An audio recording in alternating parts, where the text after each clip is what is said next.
After 40 years of teaching full-time, I became a part-time teacher last year. My new job was to teach one class a term, do some research, and visit schools. After having taught grades 5 through 12, I felt like I was about to find out what it was like to be a college professor. I was curious about new directions for learning in the 21st century, and I'd been thinking about what we might do better in the classrooms of today during a time of rapid change, when the skills that our students learn today may be obsolete in 5 years. This is what I was trying to imagine as I began my explorations. At about the same time that Cynthia, Kirsten, and Charlie had graciously helped me craft a plan for remaining at McDonogh, my daughter Ellen gave birth to my grandson, Oliver. My brief story this morning is about how the convergence of these two changes in my own life led me to think about how you get from here to here in a new culture of learning. Three of the components for learning in the 21st century that now stand out for me are lightness or play, collaboration, and inquiry-based learning. I've been a teacher in blue-collar junior and senior high public schools in Detroit, as well as privileged private schools in Lake Forest, Illinois, and here at McDonogh. Every year offered different challenges, and with the help of my family, colleagues, and students, I tried my best to meet them, as you are about to meet your challenges this year. One of the things I love about teaching is how much I learn as a teacher from my students.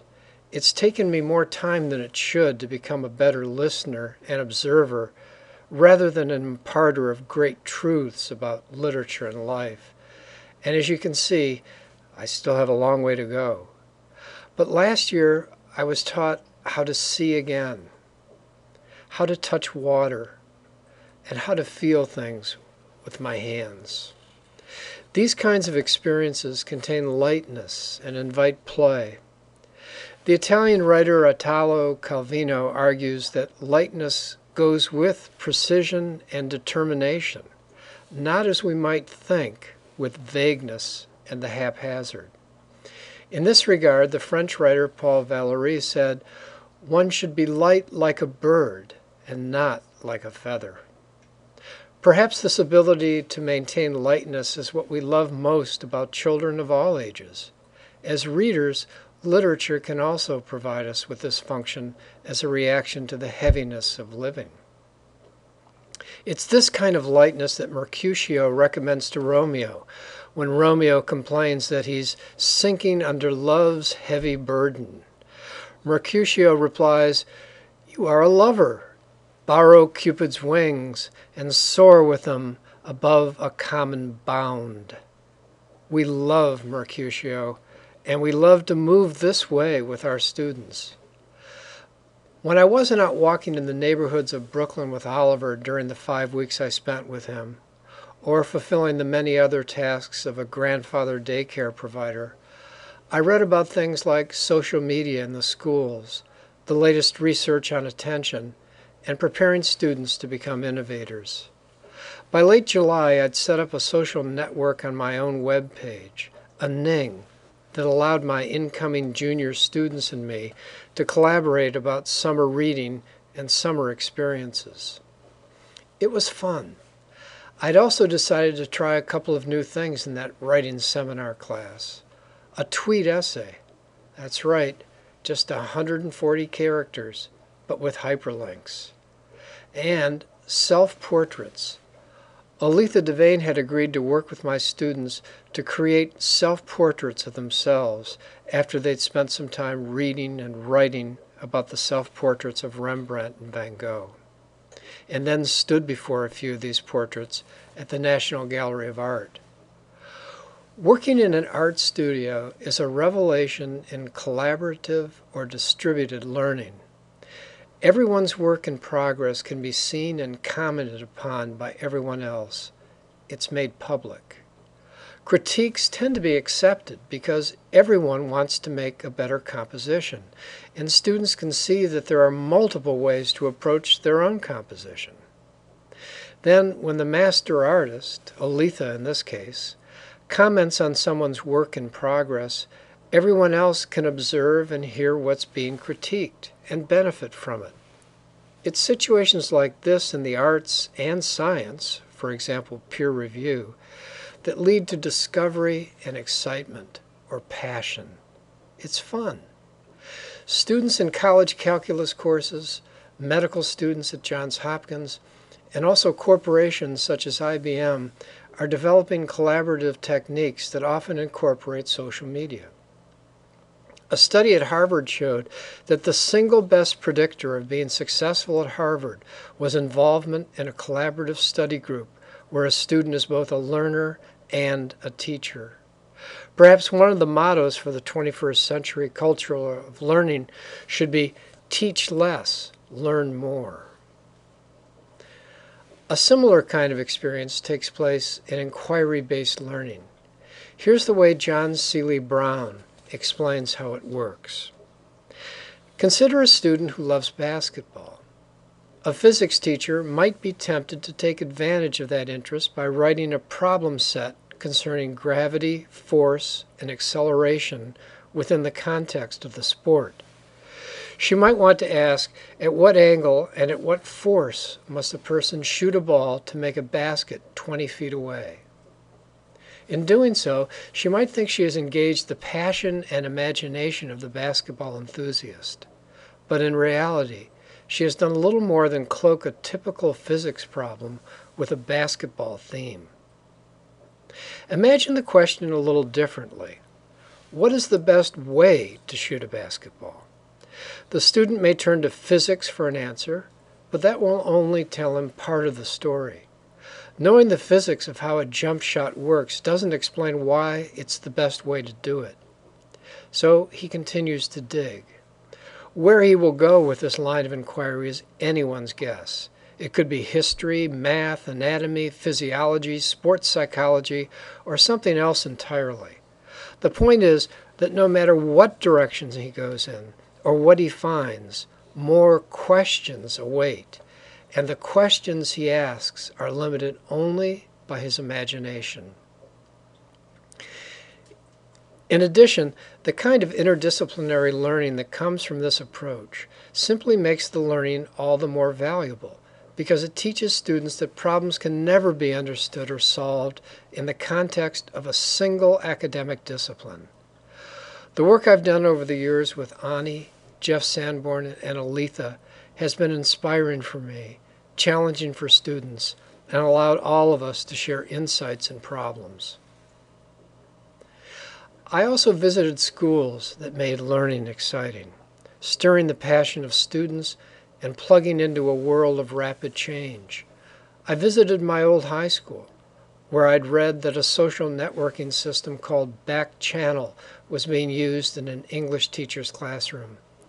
This public high school in Grosse Pointe, a Detroit suburb, is where Ani Lindvet also went to high school, although she graduated several years before me. In another Detroit suburb, Bloomfield Hills, I visited Mitt Romney's old high school, where he loved to have a good time. The Cranbrook School had some exciting classes in the social sciences that involved students working collaboratively with inner-city students and teachers. In Cleveland, I visited Hathaway Brown, a fine girls' school where young women were excited about their school's Institute for Learning in the 21st Century, designed to unleash a student's passions.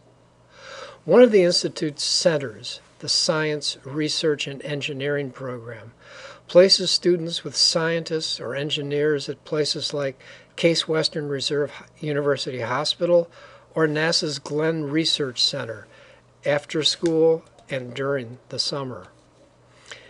And in addition, I visited in the Upper East Side of New York, the Dalton School, a very elite private school where the teachers still found inspiration from a plan developed in 1922 by Francis Parkhurst, and where the arts, particularly dancing, thrive.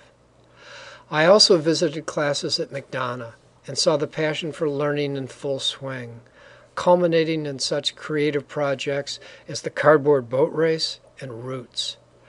I saw situations in which teachers were willing to teach less so that students can learn more. All in all, it was a very good year, a perfect decompression chamber from being a full-time teacher.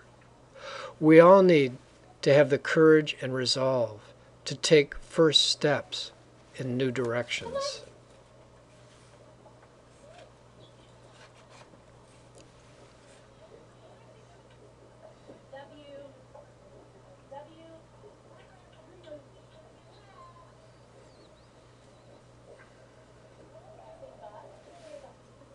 Good job.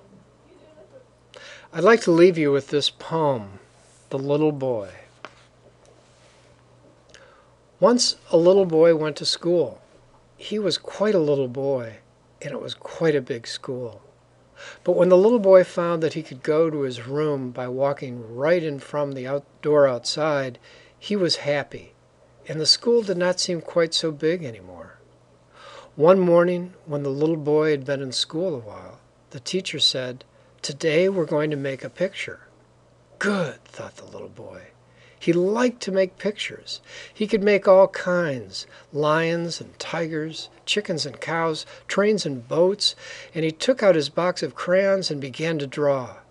But the teacher said, "Wait, it's not time to begin."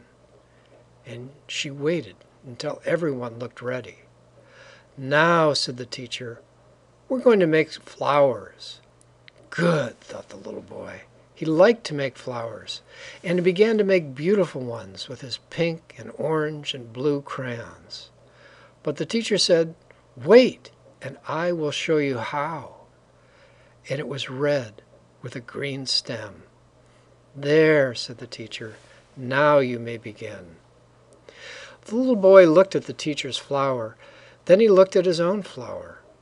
He liked his flower better than the teacher's. But he did not say this.